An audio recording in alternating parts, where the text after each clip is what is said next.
ଓଡ଼ିଶାବାସୀଙ୍କ ପାଇଁ ଆସିଛି ଖୁସି ଖବର।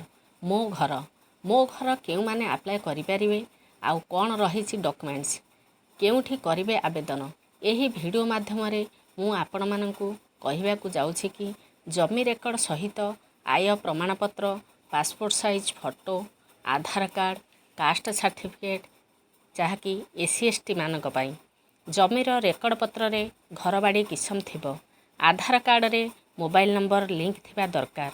ଯଦି ଲିଙ୍କ ନାହିଁ ତୁରନ୍ତ କରାଇ ନିଅନ୍ତୁ।